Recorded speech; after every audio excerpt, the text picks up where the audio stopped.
মাইয়ারে কোলে কইরা এইভাবে লইয়া মাথায় আতায় তো খালি চাইয়া থাক। মাইয়ারে খুব আদর করছে, মাইয়া হেরাপ্তা আছে। এই জায়গায় পালাইছে, পরে এনতে মিছিল গেছে, মিছিলে লগিয়ে গেছে।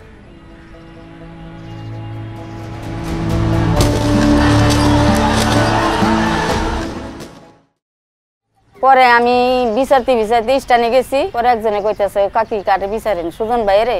আমি কই সুজন ভাই তো গুলি খাইছি। আমি কি কাজ গুলি খাইছি?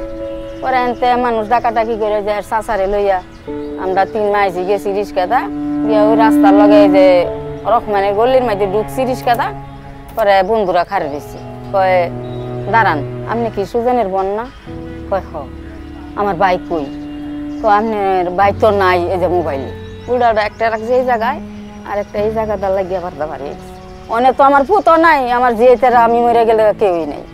অনেক করে দেখবো কাটা, আমারই দেখবো কাটা, নাতিনরই দেখবো কাটা।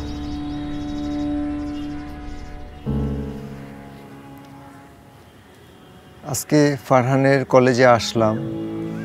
ওকে তো প্রায় এখানে নিয়ে আসতাম, একাও আসতো। তো আজকে ও নাই।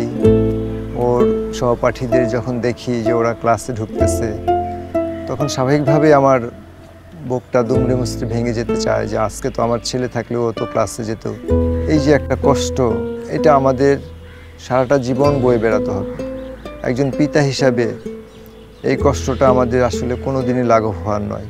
ও তো এই কলেজের মাঠেই খেলাধুলা করতো ছোটোবেলায়, একদম সেই ছোটোবেলায় যখন ক্লাস 3-তে যখন ওকে অ্যাডমিশন করি, তখন ছোট বাচ্চা এই খেলার মাঠে ফুটবল নিয়ে খুব লাফালাফি করতো, দৌড়াদৌড়ি করতো। আজকে এই মাঠে আমি ওকে খুঁজি যে সে কোথায় আছে, কোথায় হারিয়ে গেল।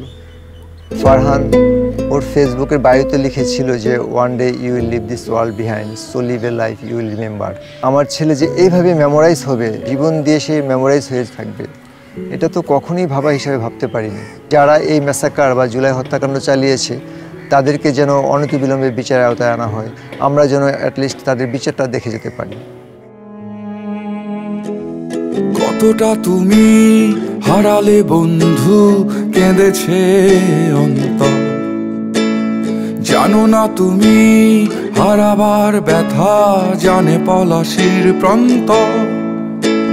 হারিয়ে গেছে যেখানে মায়ের সোনার নলুকখানি, গোলা ভরা ক্ষেতের ফসল, সাজানো ফুলদানি। এ হারানোর বেদনা তুমি রেখো অন্তরে, দেখবে তোমার দুঃখ লুকাবে পলাশির প্রান্তরে।